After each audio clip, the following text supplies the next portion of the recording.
Di masa ketika dunia belum terlalu tua dan langit masih dekat dengan bumi, hidup seorang nabi yang mulia. Namanya Idris alaihi salam, nabi ke-6 dari keturunan Adam.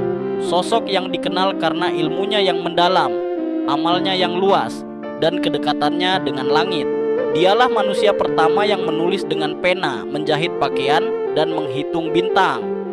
Dialah yang mengajarkan manusia tentang membaca, berhitung, dan menanam. Dunia yang tadinya gelap perlahan disinari ilmu. Namun, di balik sinar ilmu, perlahan muncul bayangan gelap yang menyesatkan. Di negeri Babil, manusia mulai mengenal sesuatu yang berbeda, sihir. Bukan ilmu dari langit, bukan hikmah dari wahyu, tapi ilmu yang menyeret manusia pada tipu daya syaitan. Mereka memisahkan suami dari istri, memanggil jin, dan menyembah kekuatan gaib demi keinginan duniawi. Nabi Idris alaihi salam melihat itu dengan hati yang pilu. Ia berdiri dan memperingatkan, ilmu yang tidak membawa pada Allah bukanlah cahaya, tapi api yang akan membakar kalian dari dalam. Namun manusia keras kepala.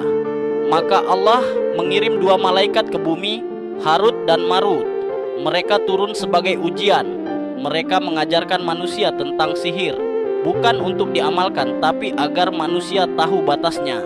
Setiap mereka mengajar, mereka berkata, kami hanyalah ujian, maka janganlah kamu kufur. Namun manusia tergoda. Sebagian dari mereka mengambil ilmu itu dan menyalahgunakannya, dan sebagian lagi mengabaikan peringatan Idris. Dunia pun kembali terbelah antara mereka yang mencintai ilmu langit dan mereka yang mengejar kekuatan gelap. Melihat keadaan manusia semakin jauh, Nabi Idris berdoa kepada Allah agar diangkat ke langit. Ia ingin melihat lebih dekat rahasia takdir dan memohon agar amalnya terus bertambah. Maka Allah pun mengangkat Idris ke langit, dan di langit keempat ia bertemu para malaikat termasuk Harut dan Marut.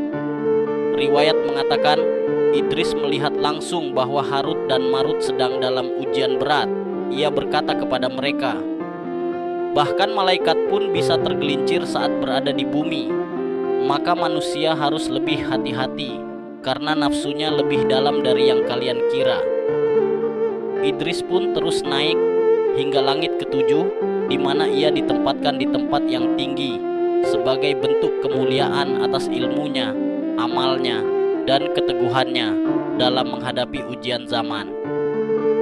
Dan kami angkat dia ke tempat yang tinggi. Quran Surah Maryam ayat 57.